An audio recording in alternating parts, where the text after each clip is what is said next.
I want to say welcome this evening, and I want to say welcome to everyone. Thank you again. It is really exciting to introduce dynamic people, but even more when you know them, and superstars like someone that I know from college. So again, I want to welcome us to this fall 2021 Community Talkback series, and I'm going to turn it over to one of our student leaders, Preston Boyd.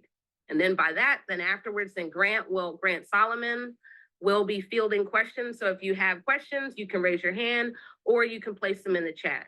Okay. All right. So Preston, the floor is yours.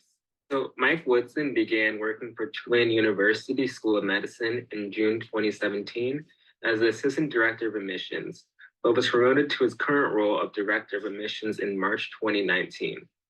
In his current role, he oversees the day-to-day operations of the School of Medicine Admissions Office while serving on several committees within the School of Medicine, such as the Admissions Review Committee, Multicultural Affair Committee, Professionalism and Promotions Committee, and the LCME Accreditation Committee. He is also a member of the AAMC GSA Committee on Admissions and the AAMC MCAT Validity Committee. Prior to Tulane University of Medicine, Mr. Woodson worked in admissions at the University of Houston and Randolph-Macon College before embarking on a career in higher education admissions. Mr. Woodson had a career in athletics, holding various roles in the sports industry, such as high school athletic director, director of sports and competition for Special Olympics, athletics facility director for a university, and director of basketball operations for a semi-professional basketball team. Mr. Woodson graduated from Elon College, now Elon University, with a BA in Corporate and Broadcast Communications.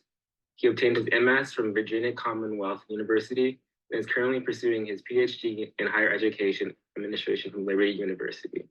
Well, thank you, everyone. Thanks for having me. I always tell everyone that I much rather talk to people than stare at applications all day, because lately that's what I've been doing, screening and more screening.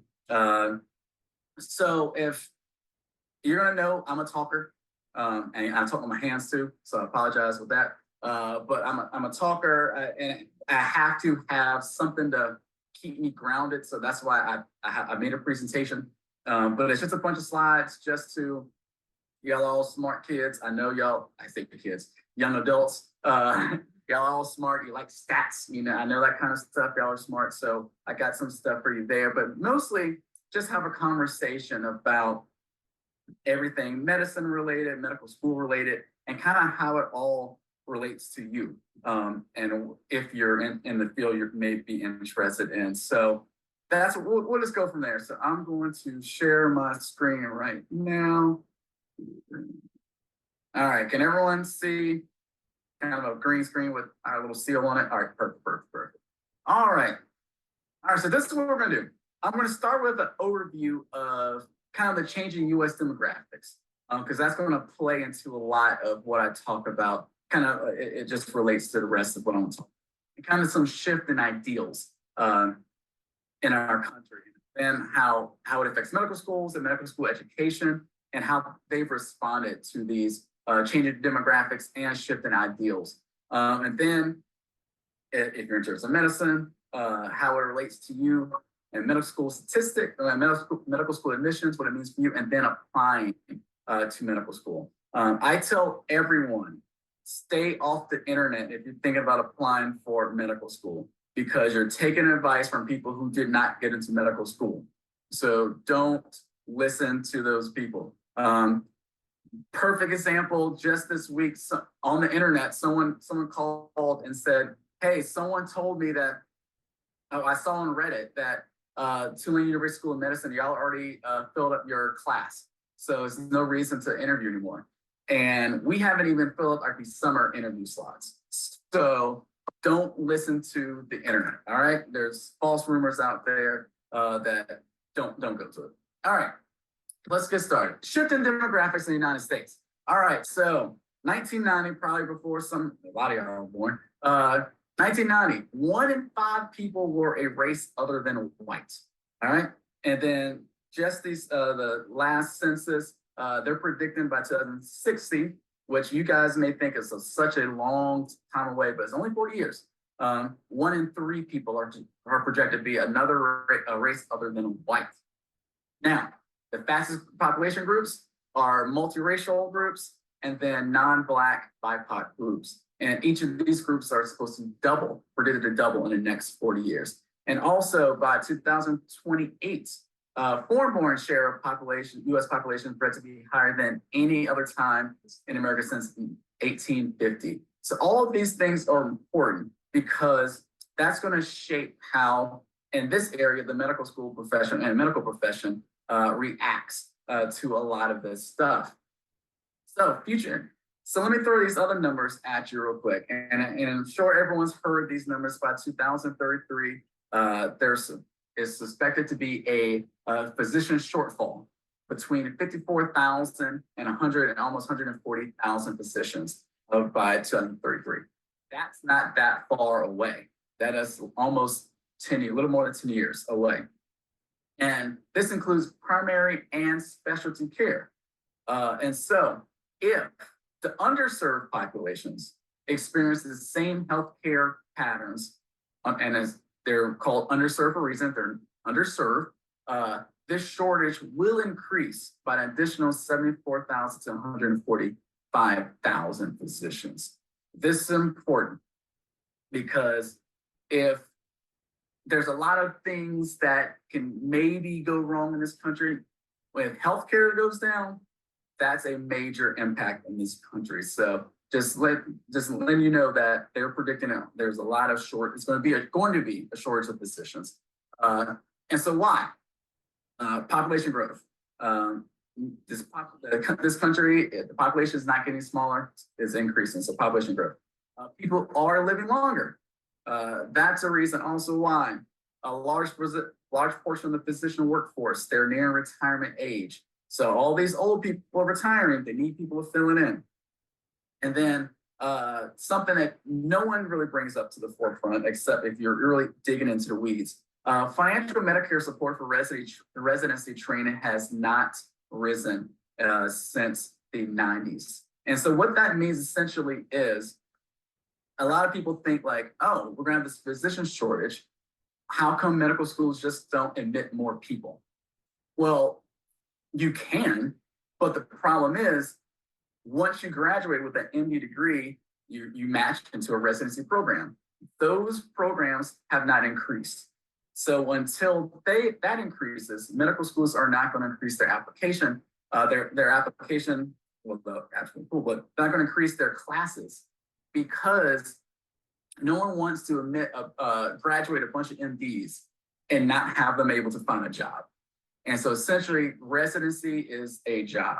That's your first job, you match into your first job. And so until the federal government decides to put more money behind this and open up more residency slots, we're going to have this stagnant pool of people the same number of people graduating from medical school going to the same number of residency spots. So these are some of the reasons why this physician shortfall and things that are the reasons for it. All right, so medicine's response to some of these factors. All right, a lot more schools, especially medical schools, to open community clinics. Here at Tulane University School of Medicine, we have 22 plus student-run clinics. I know a lot of schools have various numbers in different neighborhoods in their communities, but that's one of the responses as well.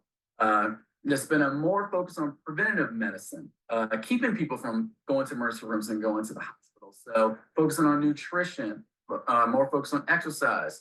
I don't know how it is in St. Louis, but gyms aren't going out of business here. All right, everyone's going to this whole thing going to the gym, New Year's resolutions, all that stuff.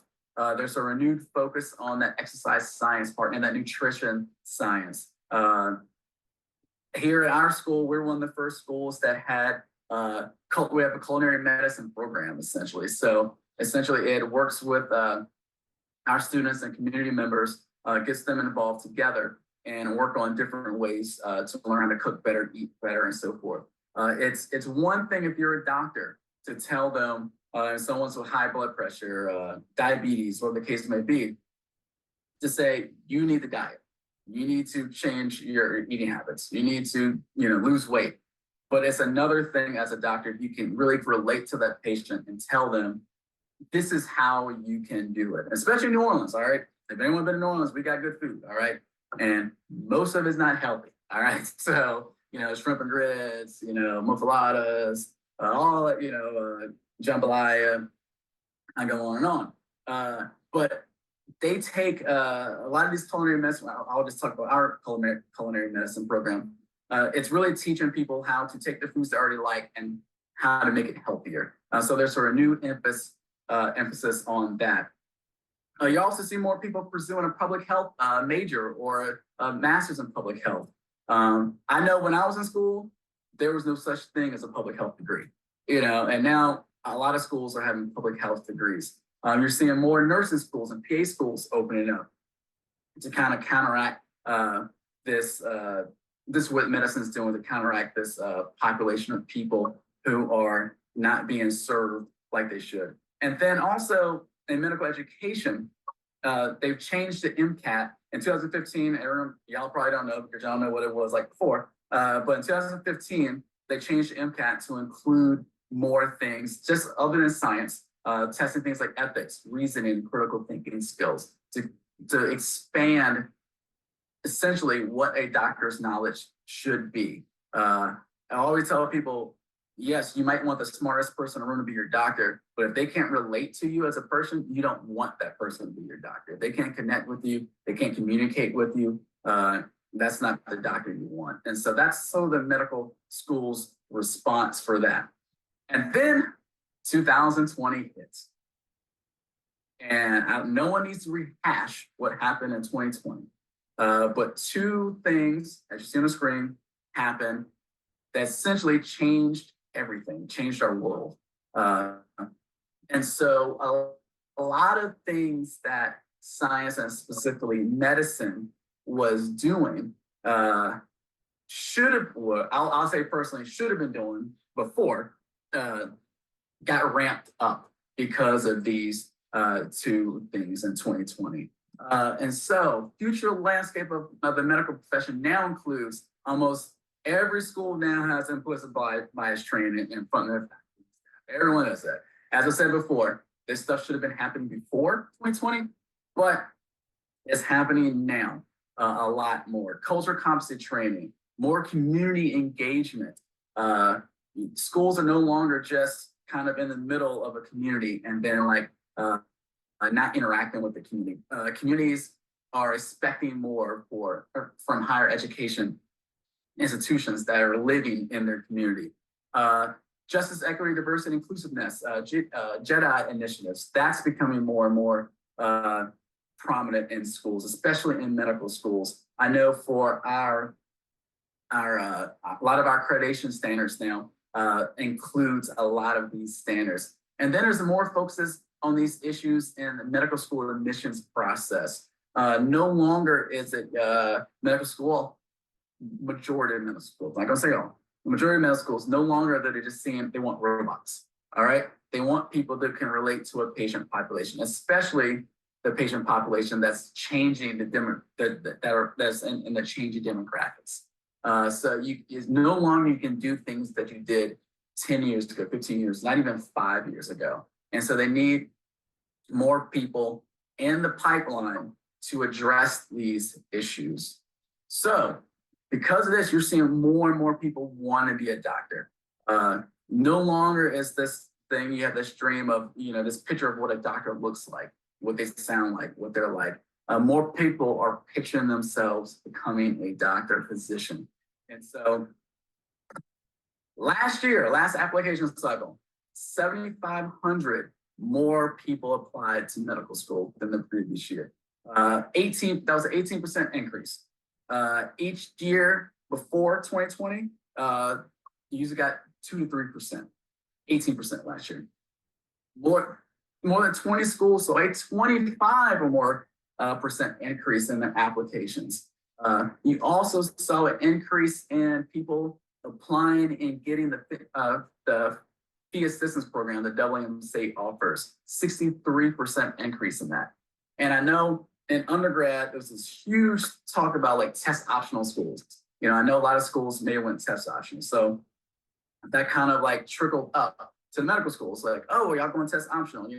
We hear it. And once again, the internet says, oh, we hear medical schools are going test optional. Only 3 medical schools last year were MCAT optional. If you don't know what the MCAT is, that's your entrance exam to get into medical school. Only 3 were test optional. And of those 3 schools, no one's applying to those 3 schools without an MCAT score. They're just very, very highly selected schools. You're going to apply to those schools with the MCAT just because people applying to medical school are neurotic by nature. And so they're going to want to do everything possible. So they're going to take the MCAT. So that was last year in medical school application process. I will tell you, for us, we had 17,000 total applications. That we saw a 35% increase in our application. We had 47% increase in people submitting secondaries. That's your secondary application and more of a formalized application specific to that school. So last year we had the largest application pool ever in our medical school history. And so far this year, we have almost 16,000 applications, almost 12,000 secondary applications. So we have the second largest application pool ever. I know there was talk on, like I said, I'm on a bunch of different committees and different groups and in medical school admissions. And the talk was like, oh, the application numbers are going down. Everyone's saying, they're going down by 1%. And I have to remind everyone, every year is not going to be a record-breaking year, and a lot of schools are seeing their second highest class ever. So applications I think we're in this trend that it's going to, more and more people are applying at medical school. All right, so now, what does it all mean? I threw all those stats at you, I showed you how US demographics are changing. There's not gonna be any doctors when you grow up, so good luck getting healthy, all that kind of stuff. I presented the gloom and doom, all right? And all these people applying to medical school.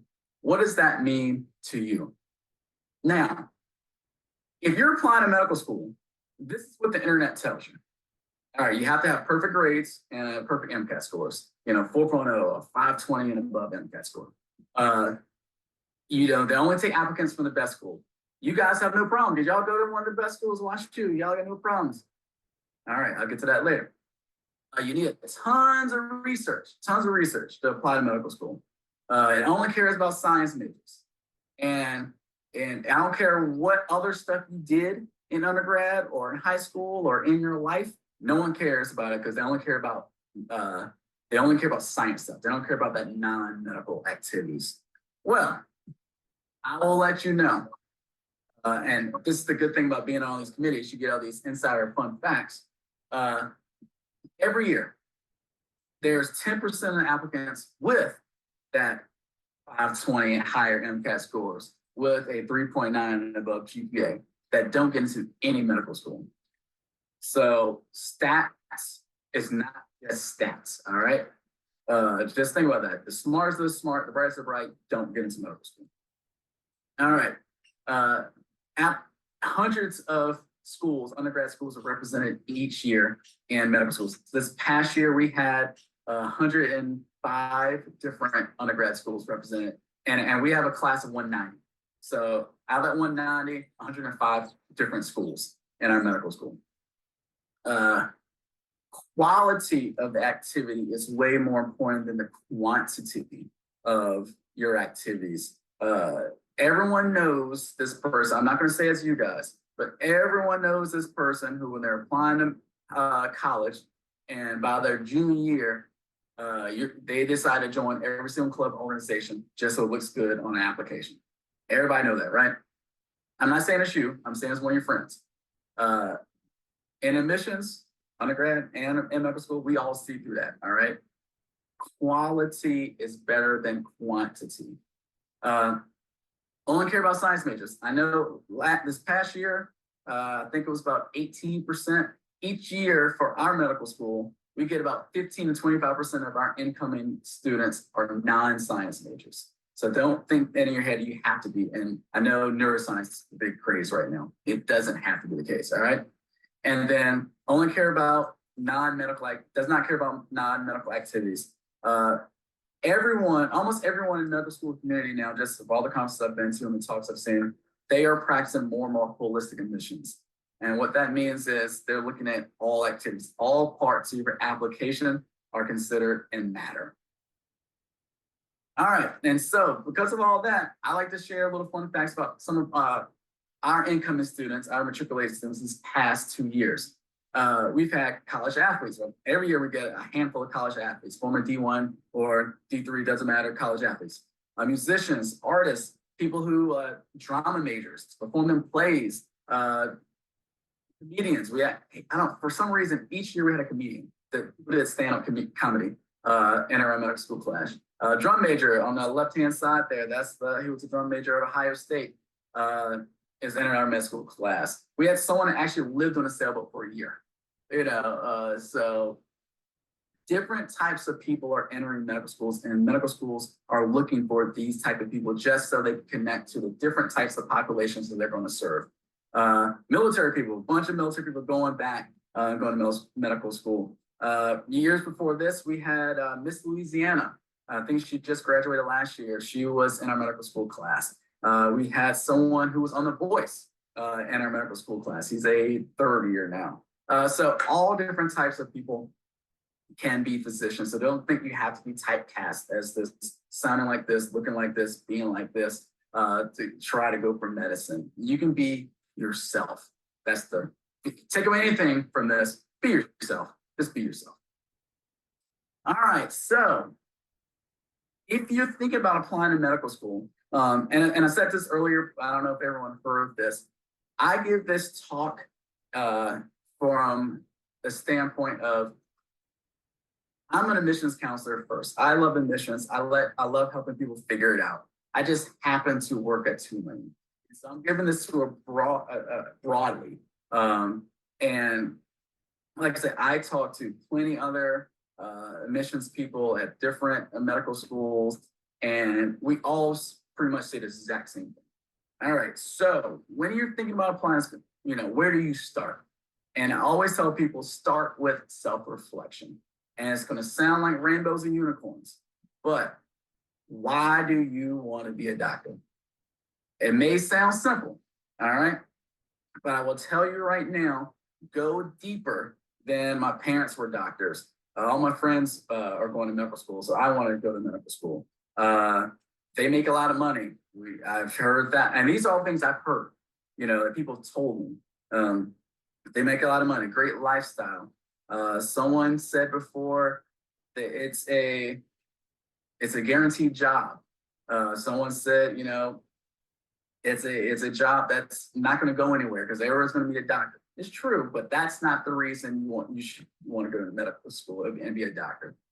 You need to figure out that passion, because I guarantee, and I talk to all of our students all the time, that when you're struggling, and people struggle in medical school, that why will keep you going.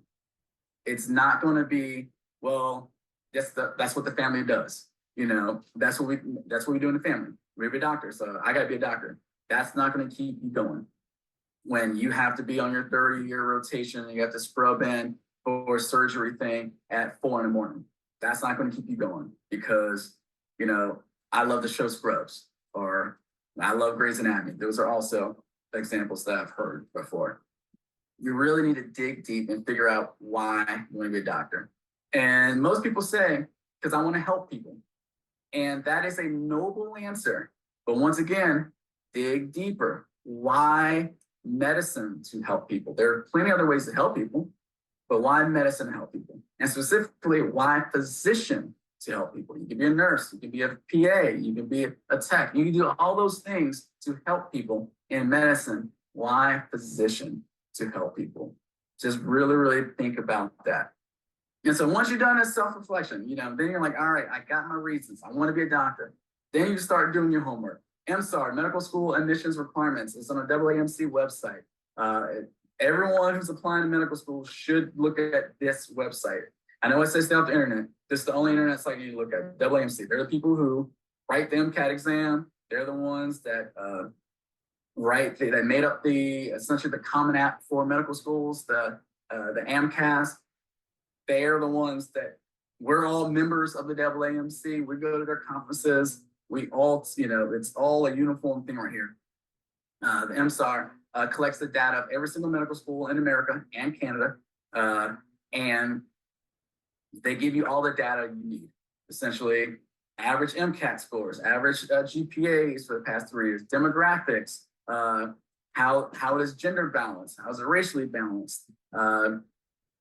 If each of those schools have any specific requirements, some schools do have MCAT and GPA requirements. Some schools have specific course requirements.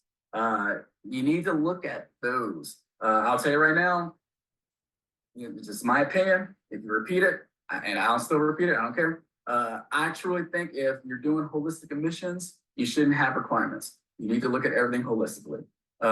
At Tulane, we don't have any MCAT requirements, GPA requirements, course requirements, any prereqs. We don't have any of that. We look at everything holistically, look at it in a context of where you are, your goals, and how we feel your ability to get through a medical school education and contribute to the medical profession. That's how we feel it. And that's how, as long as I'm at Tulane, that's what we're gonna do.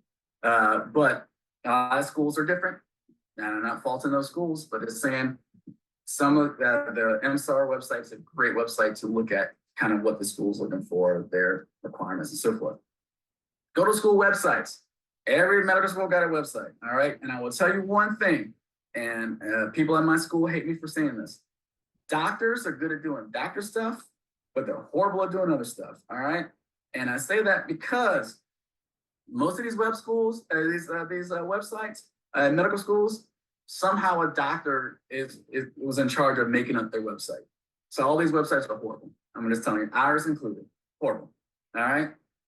So you really got to do a lot of digging to figure out what you want to get out of, what information you want to get out of that website. I always tell people, go to this, if they have a student section or something like that, or student affairs, go to that page, because then you'll get to see kind of like what it's like to be a student at that school. Hopefully they have some student resources that you can look at and see what that school's about. Because honestly, it's going to be catered towards like, oh, look how great, how many grants we got, look how many research things we got, and most of that stuff is fine and dandy, but you want to feel like, you want to know what it's like to be a student at that school. So go to that school website and look for a student section. And then most of your websites, you can talk to current students. Talk to the students, they'll tell you like what it's like to be in that school in the ground. I can tell you what I think it's like to be a student at Tulane, but I'm not a student. I'm not living it. Talk to current students. They're living it, they're breathing it. They'll tell you the good, bad, ugly, how it's like, different courses, how it is with their classmates, how it's like living in that city and that community and so forth. And once you get all that stuff, more self-reflection. Don't be those people that apply to like 30 and 40 medical schools. One, it's expensive, very expensive. And two, that's a lot of time and energy that could be focused on narrowing down on what you really want out of medicine. I say this all the time to people applying, and I'm not going to take credit for it. I took it from someone else. I just can't remember who, so I can't give them credit. But essentially, everyone's talking about this fit. And and a couple years ago, I used the word fit all the time.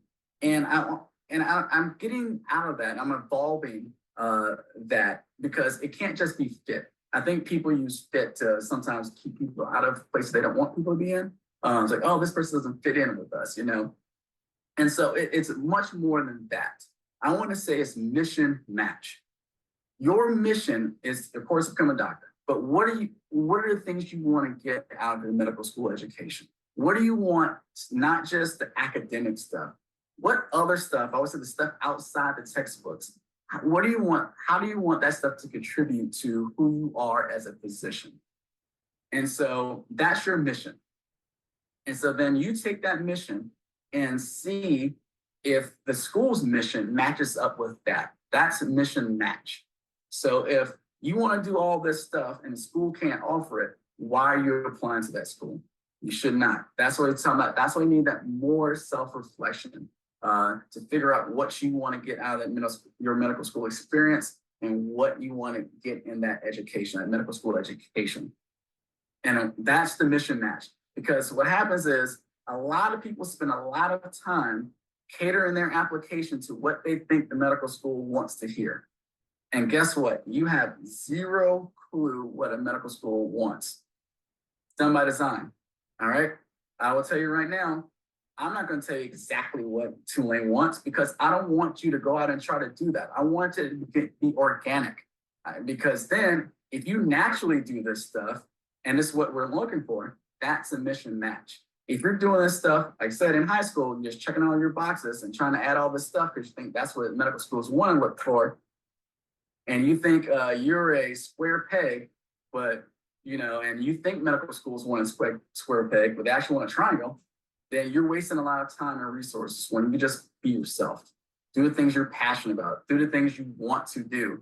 Do the things that you're curious about, not just because you think a school would like them, but you're naturally curious about it. And then that's when you can talk more about it. And I've done hundreds and hundreds of interviews and read even more applications and essays. And guess what? I'll just round number. We had like 17,000 applications last year. 16,000 of them sounded exactly the same because all they want, they one, went to the internet. Two, they're writing this stuff thinking like, oh, this is what they want to hear. They want to know what lab I worked at. They want to know who I worked under. They want to know like, I want to be a doctor since I was 2. Did you really? And so that's the stuff they write about instead of telling us why medicine, why you're passionate about medicine, why you're passionate about being a physician. What was that spark that made you really, really passionate about it? What activity that you did that really, really renewed that energy and passion for medicine? No one talks about that. Those are the ones that stand out. And I hope y'all, if you find a medical school, do that. Those are the ones that stand out. The ones that try to do a narrative of their application are the 16,000 others just blend in the background. So that's why you really, really need to do the self-reflection. And I know all y'all science people, well, most of you might be science people. And so you're thinking with your scientific brain. Turn it off. You got to turn it off and really think about yourself. And not in a scientific way, not in a step 1, step 2, step 3, but really like the why. What makes you get up in the morning and want to do this job and want to pursue this job every single day? All right. Now you're applying. I'm not going to spend a lot of time with this because it's actually pretty simple. But it's some things that if you're applying to medical school, you need to know the kind of background of it, because a lot of this timing of your application is just as important and sometimes more important than actual stuff you put down on your application. So, background and admission cycle. AMCAS, that's essentially the common app for medical schools, opens up in May. That's when you can start filling in your information and all that stuff. All right. Applications can be submitted to AMCAS, at the end of May. So you can actually hit submit at the end of May, and your stuff goes into the system. Bam. Applications don't actually get sent to medical schools from the AMCAS system until the end of June. And this is key. I'm just being selfish on this one. You know how many people called me, our office, in the beginning of June, asked me if we got their application? No, because we don't get it until the end of June. All right, that goes from everybody. So just keep that in mind. And then schools begin to review the application end of June, beginning of July, mostly beginning of July. It just depends on if the end of June falls on a Saturday and that kind of stuff. It's always a weekday. Now, we in the medical school admissions field are humans as well. So I'm telling you, look, let me give you a little glimpse behind the curtain. What big holiday is in the beginning of July? July 4th, right? Most people taking vacations that day, and we love you, but we ain't looking at your applications, during our vacation. All right. So, or our days off. So more than likely, schools are going to start reviewing applications till probably that second week of July, for the most part. Throwing it out there. So what you need to understand is medical school it's a long process. It's not something that you just think about right away. All right. You got to take time. It takes time to prepare your application, get your rec letters, really think about why medicine and all that kind of stuff. But deadlines mean nothing. Zero, zilch. I don't care.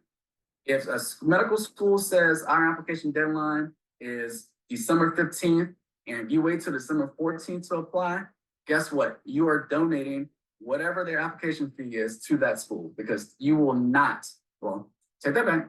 There's no absolutes in medicine in this process. More than likely, you will not get an invitation. Our application deadline is October 15th. I don't know why, I tell people all the time, don't apply October 14th. Guess what? 11:59 this cycle, we had about 100 people applying. And I went to me and our dean talked the next day, and we're glad all these people donated their money to our school because it's simple. Y'all are smart. It's simple math. If you're applying, I'll just use our school example, in October, middle of October, guess what? We start interviewing in August.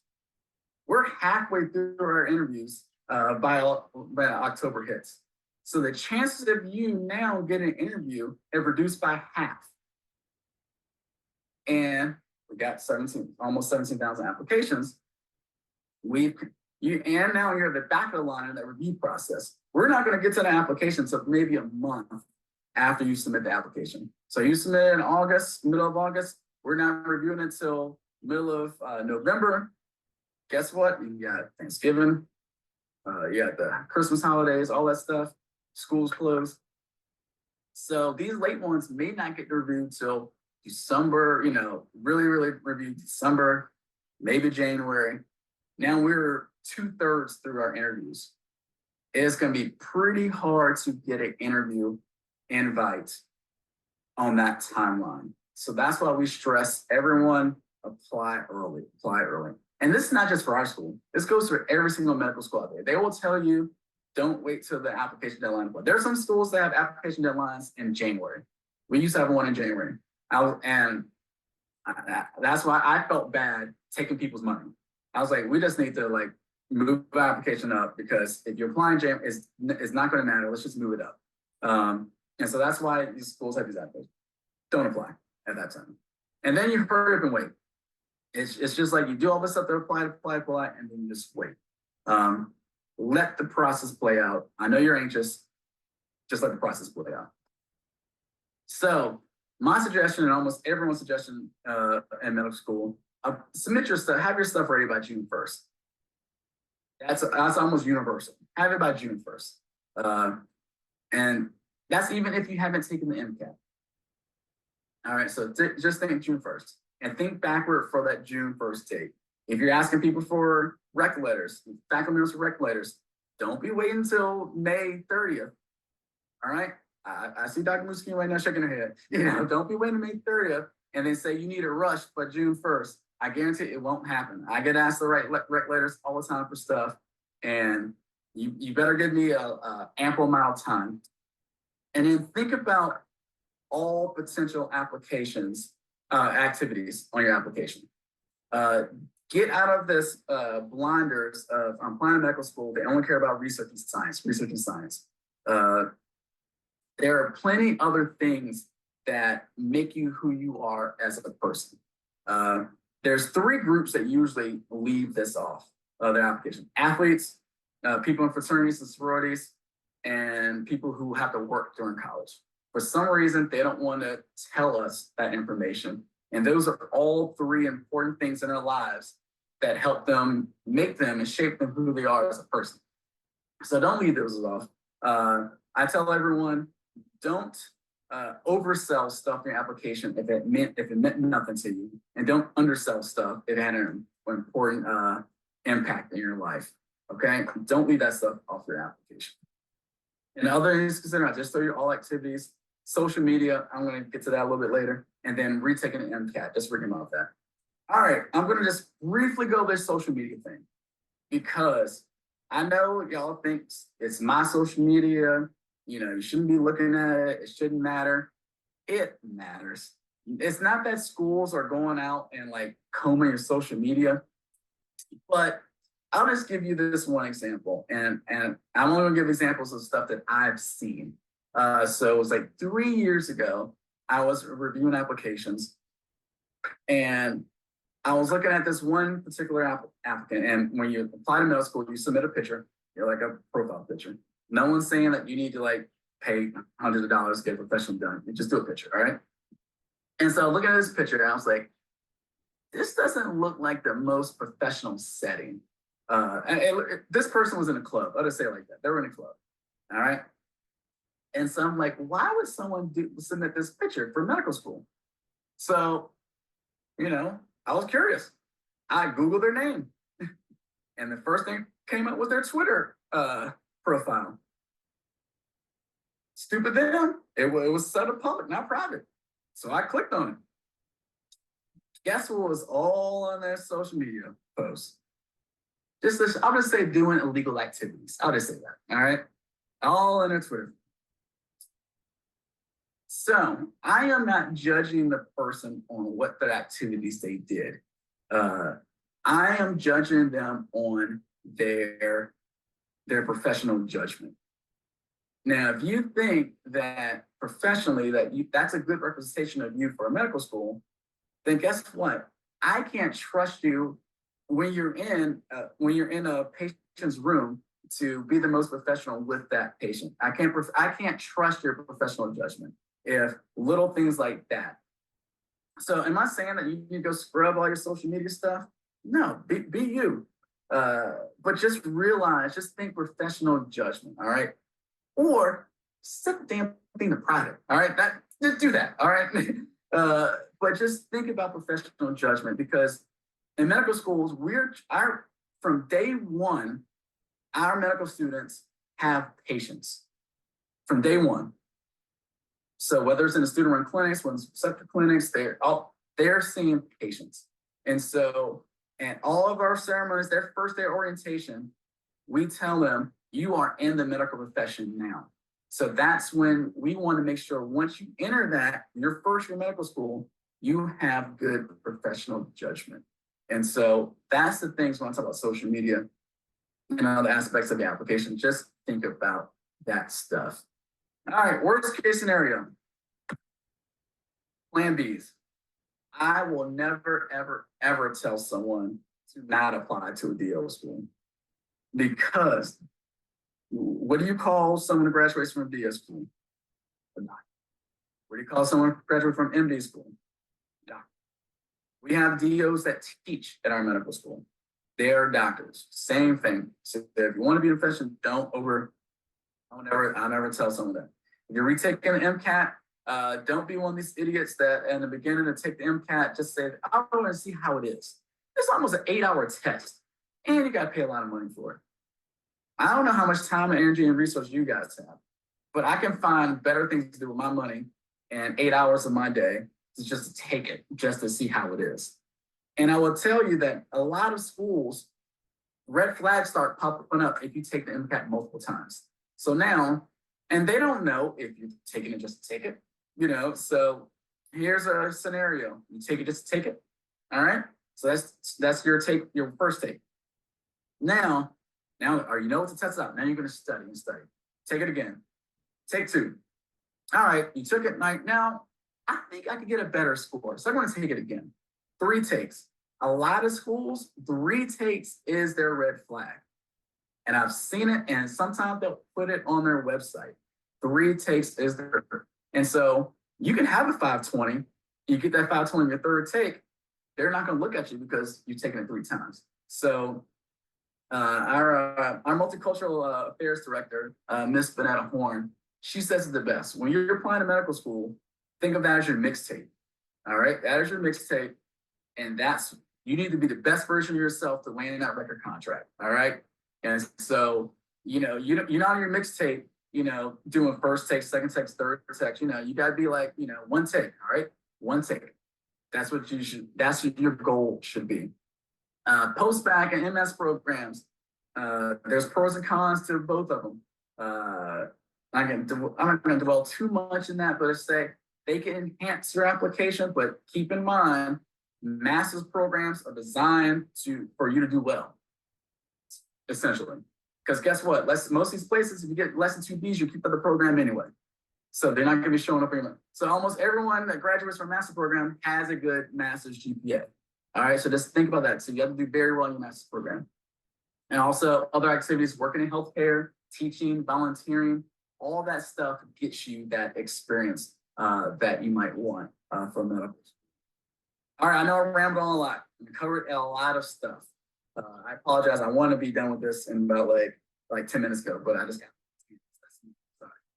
so if you have any questions whatsoever about the process, medicine, medical school, like I said, I know a lot of people in the industry that when we go to conferences, the best part of the conferences is like, after the sessions, talking amongst each other about what you hear, and just seeing what other schools do, philosophies and so forth. So if you have any questions, do not hesitate to ask.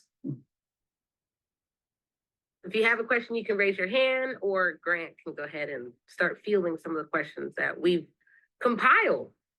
Oh, perfect. And I will stop sharing my screen so I can at least start seeing everyone. Okay. All right.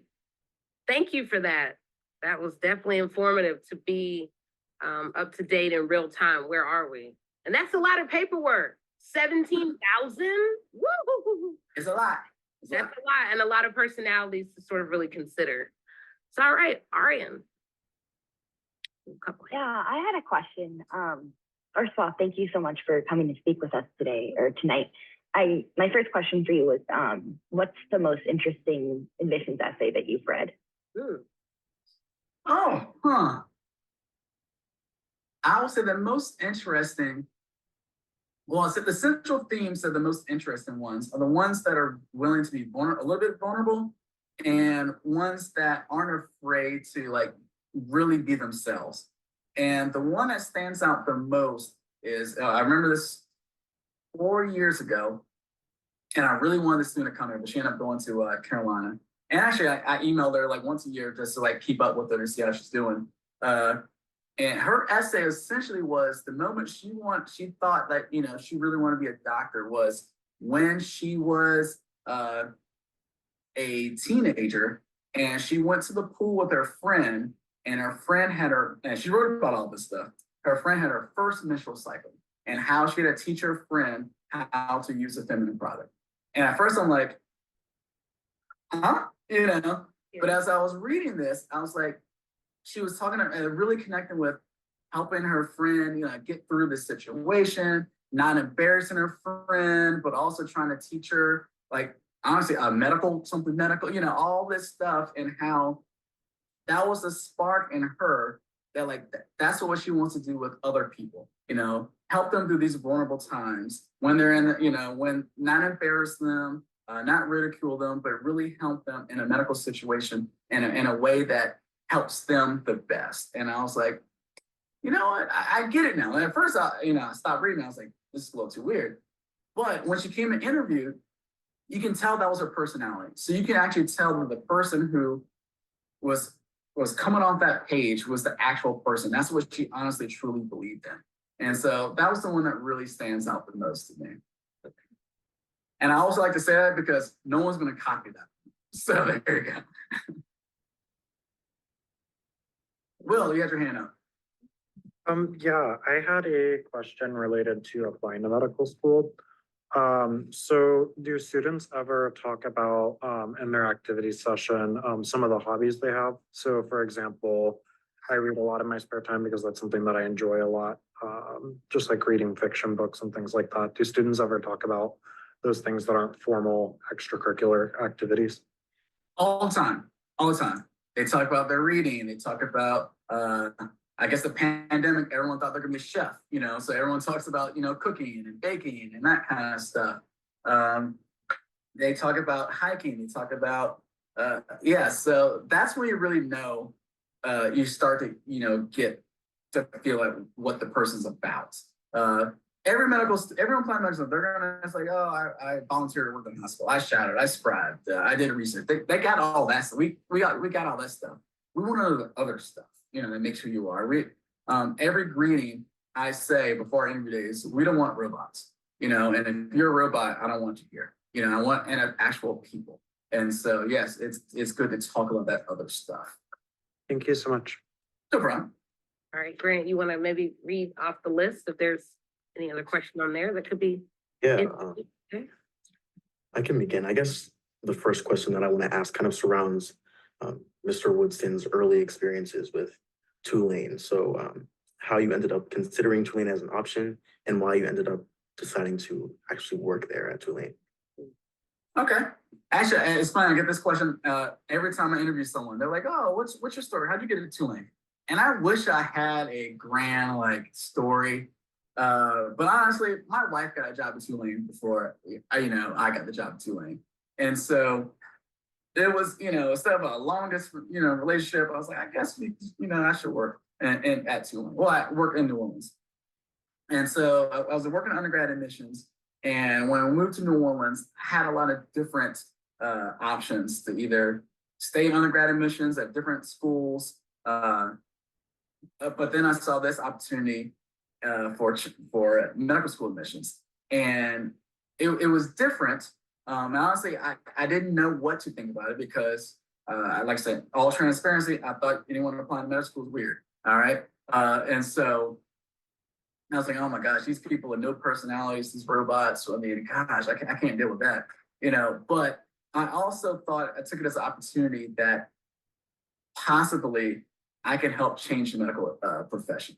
And so on a bigger scale, that I liked helping people figure out how to help them get through college, at undergrad level. I thought maybe I could help, one, change the face of medicine, and two, in doing that, actually change families and generations. Because once you're a doctor, that changes a lot of stuff. Let's just be honest, changes your financial status. All right, it changes your social status. And bringing in more people that traditionally are left out that process, that became my mission when I started within medical school. All right, yeah, thank you. And going off of that, I guess I'd like to ask, someone asked, how do you like your job? And what sets Tulane apart from other medical schools, basically? All right, one, I love my job. I love my job. I love students. They keep me young. And so I always tell people, when they're like, why do you go to the gym every day? So I got to keep up with these youngins, And so I love students.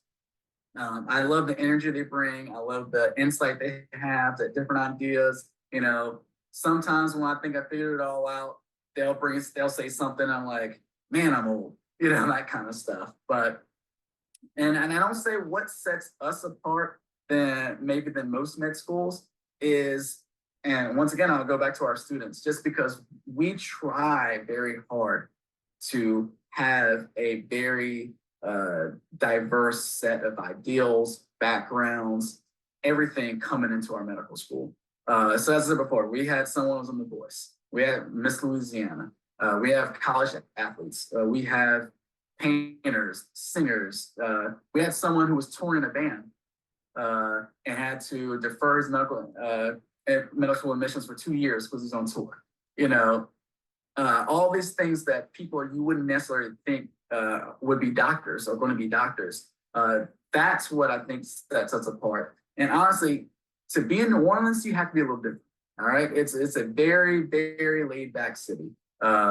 It's just above island time in the city. All right, in New Orleans. All right, so when you go to Caribbean countries, then it's island time. New Orleans is just above that. All right.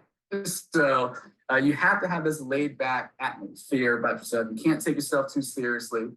You have to be engaged in the community because wherever you go, the New Orleans community wants you to be a part of it. It's a city that you're not going to go to and feel like an outcast. Because I remember our first Uber ride, we were going to dinner. Our driver was like, get your phone out, I'll give you, I'll list you, you gotta go to all these different restaurants. And here's the ones that tourists don't go to. You just go to, these are the ones that locals go to, because we want you to be a local. You live here now, you're a local, you know? And so that's felt throughout the entire city. And so that, I think the culture of the city seeps into our medical school, and our students being not what you think, you know, or straight-laced, you know, medical students, that's what makes our school different. Yeah. All right, so speaking about diversity, how would you say Tulane attempts to bring in diverse students into their entering class?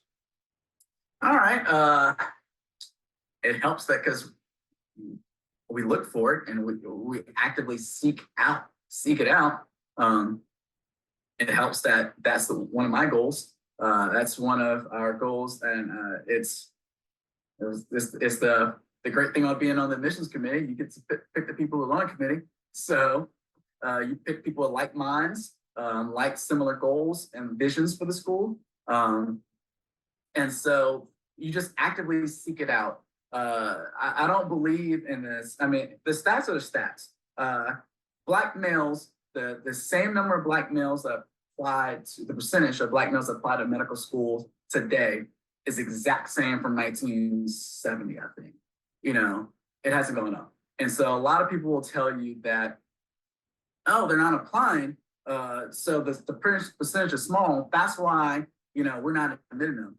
And I don't believe that. You know, I believe if you want your school to look and be a certain way, you go get them.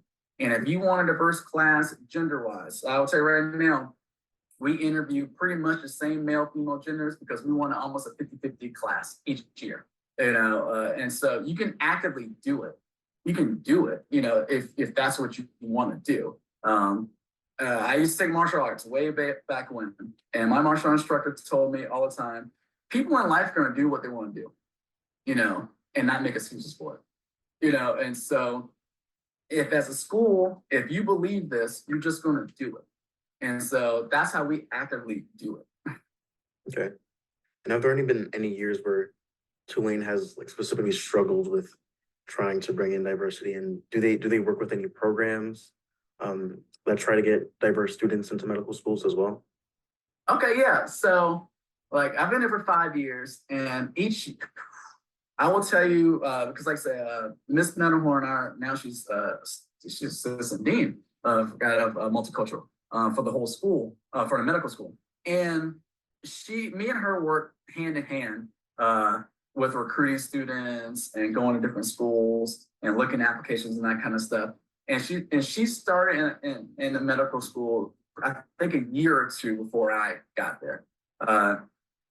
And we always tell the story, like when she started, she can count on one hand the amount of just Black students. And now you can also include Vietnamese on one hand, Hispanic on one hand, and so forth, you know. And I like to say that is more than triple each category, you know, since we've been there in 5 years. And so one of the things we've done is we've really strengthened our partnership with Xavier University, HBCU in New Orleans. We have a partnership with them, an early assurance program with them. At the undergrad level, we have a program that the undergrad administers that we kind of had to like tell them what is underrepresented medicine, which, you know, anyway, tell them what the type of students that we're looking for. And so we have a early assurance program with them as well. But then also with the different MAPS chapters in the undergrad institutions in New Orleans, we make a point to take our students there. Because like I said, you can hear me talk, you can hear Ms. Horn talk, but seeing our students, seeing people who look like them in their populations that we're trying to attract. And I'll tell you that our population, our underrepresented medicine populations that we're really going for in our school, Black, Hispanic, first gen, Vietnamese.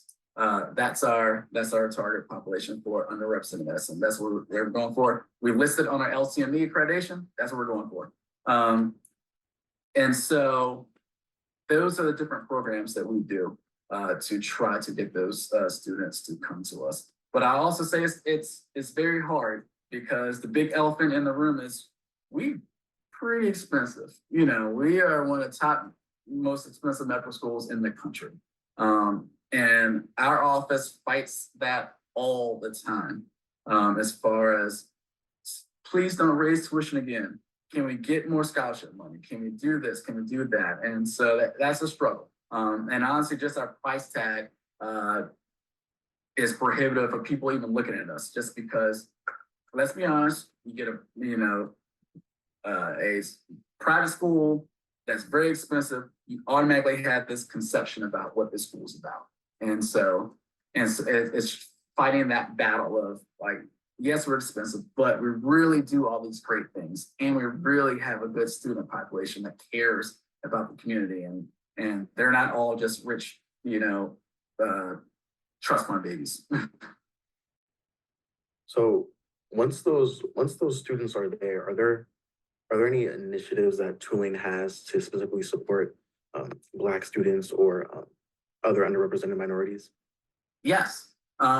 Every single group population essentially has a student group for them. That's a very very active. So much so they kind of all combine and form like a bigger group. Our PAMSA, that's Asian Pacific American Student Organization, our SNMA group, our LAMSA, Latin American Student Organization, and our, they just changed their name, but our Central LGBTQ plus organization, they all form a group called SLAM. And they have weekly, monthly get-togethers that they like kind of discuss a lot of topics going on, not just in medicine, but in our school, and also lead a lot of discussions with the school as far as doing different workshops, bringing in speakers and so forth. And so those groups heavily support each other in our medical school community. Honestly, once I get off this phone, this call, I'm actually going to a potluck dinner with our SMA group. So there you go. My roommate just walked in, but yeah. Earlier you talked about some of the implicit bias training at Tulane. Could you elaborate on that and maybe talk about how that has evolved after everything that happened in 2020 after the start of the pandemic? Yes, definitely. And I will tell you this because it's an initiative that actually, for us, got started before 2020. Just because me and Ms. Warren, we got together. It's like, this needs to be it can't be a check off a box thing. It needs to be ingrained in our curriculum, in our way of life. We're doing medical school. So actually, we led the initial implicit bias training. We we did it with our admissions committee, and then we actually did it with the entire. At that time, there were second-year students. Did it with that entire second year, and we're constantly always looking for different ways, interactive ways, but also you have to present it in a way to medical students that, because when you're in medical school, sadly, you're only focused about passing your next exam. And so if it's not going to be on STEP, if it's not going to be on your shelf exam, it just goes in one ear or out the other because it's not going to help you pass the exam.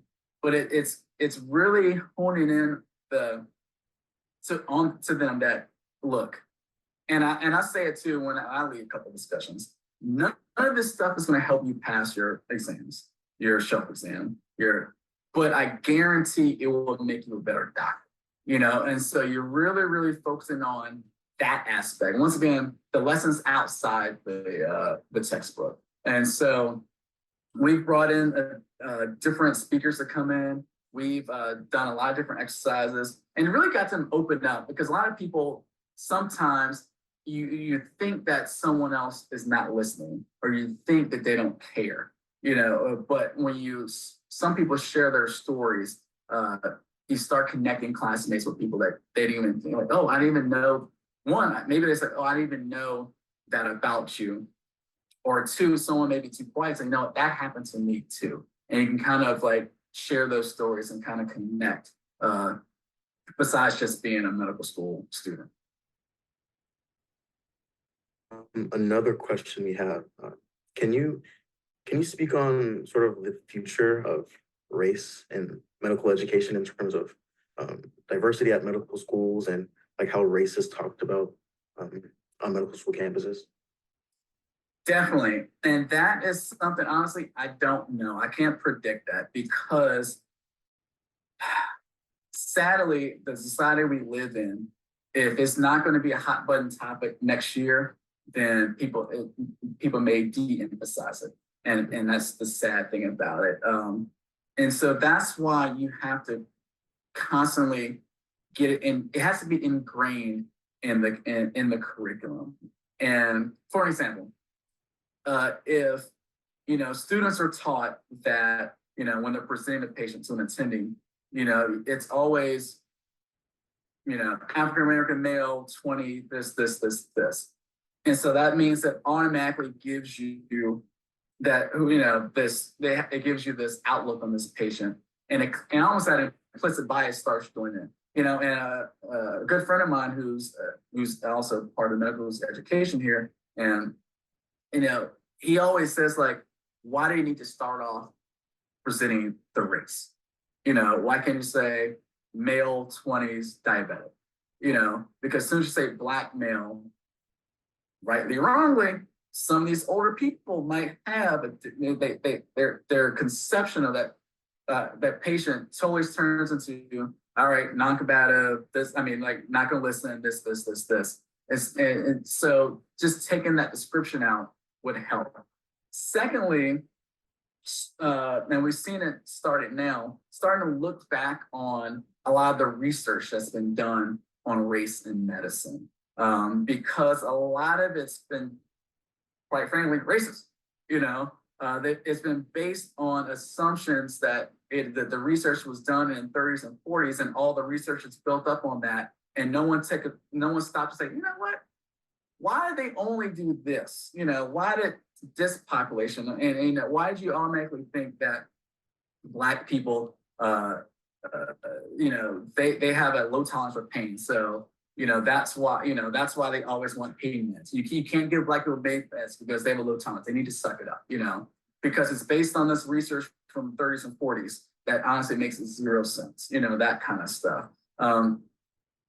Just look at recently the NFL concussion study, and why a bunch of NFL players are suing the NFL. It's because the research was based on baseline standards that they said Blacks were less intelligent than white. So your standard for your cognitive thinking for Blacks is lower. And so when they have concussions or they have, sustained concussions and they're this baseline study, oh, well, that's fine because they're Black, and their baseline study for intelligence here as opposed to whites, and that just happened, that just came out 2 years ago, that kind of stuff is based on research from way back when. And so those are the conversations now that are starting to talk about race as far as how the research was based on racist practices, but then also trying to bring more cultural competency in the way we deal with medicine.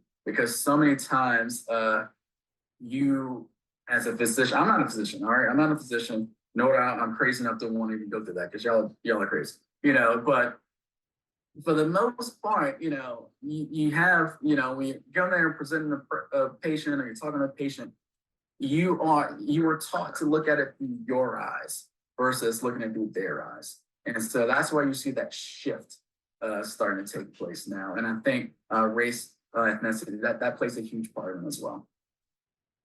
All right. Right. Sorry, I kept going on soapboxes, my bad. All right. Cass, and you'll probably be our last question only because I want to keep the time. And I know you have a potluck to go to, Mike. But all right, Cass. Yeah, just a really quick question. I was wondering if Tulane has programs integrated into their curriculum to help prevent physician burnout so that physicians are able to foster more empathy and compassion towards patients. Because I know, like you said, students are going test to test and just trying to pass their block. So I was wondering if there were programs to help them kind of de-stress and allow them to continue connecting with patients over that stress of school and passing all those tests. Yes. Yes, at Tulane we do. We try to make as much as possible. Our curriculum is designed around that de-stressing. So after each exam, granted, a hurricane happened in the middle of our school year this year, so everything got compressed. But in previous years, after every exam, there was a block party. Honestly, it's called a block party, which the school pays for, which blows my mind on this one. So school pays for through their government fee, their student government fees. They rent out a bar or a restaurant in New Orleans that the whole school can go to, and like $1,000 is covered by the school. You know, they can buy soda if they want to, but you know, so just to blow steam, connect with classmates and so forth. But then also the thing that helps that kind of keeps our students a little bit grounded, not just going test, is we do have a service learning component, that requirement integrated in our first and second years of medical school. So you have to do community service. And so, I mean, it's pass fail, of course, but you have to do it, and it kind of connects you. This is the why. You know, sometimes you get caught up on just passing biochem, physiology, and histology, and you kind of forget the why. When you're doing community service, whether it's medical related, non-medical related, like a lot of our students tutors, a lot of our students like teach, you know, help coach rugby. You know, okay, those are the why. You're doing it for that population. You're learning all this stuff. You connecting all this to dots to help that population. And those are some of the things that we do for our help our students out. But then also we do have a wellness director that kind of looks after our students that way. We have a committee that I'm on, performance and professionalism committee, that kind of looks at those issues. And if students need a little extra time to take the test, they need to maybe take a step back based off whatever stresses they have in their life. We discuss that at those meetings too, because it's really about the students. We're not trying to weed out anyone. We know burnout is real. We want to make sure that they're able to get through all this stuff and not do more damage to themselves in the process. Yeah. No problem. Well, thank you. I think we're going to go ahead and end here because, again, I'm very time conscious. So, Mr. Woodson, thank you so much for taking time out of your schedule and coming and speaking with my students. This has been so informative and empowering. That's what I really am thriving for within this series. So thank you so much for kicking it off, and thank you for empowering my students on how to succeed or to begin to imagine a successful application for those who are thinking about med school and beyond. So thank you again. Yeah, I was gonna say thanks for having me. I enjoyed this. I love talking with anyone that wants to be brave enough to go through this process, but really just reiterate, be yourselves and just really dig in and figure out why you want to do this, and then be yourselves in this entire process. Well, thank you. And thank you to everybody who was able to attend. Again, this is a transformational experience for a lot of us. So thank you again. I hope everyone has a good evening. But again, thank you for being here. Thank you so much, Mike. All right. Thank you. Oh, you're so welcome. All right.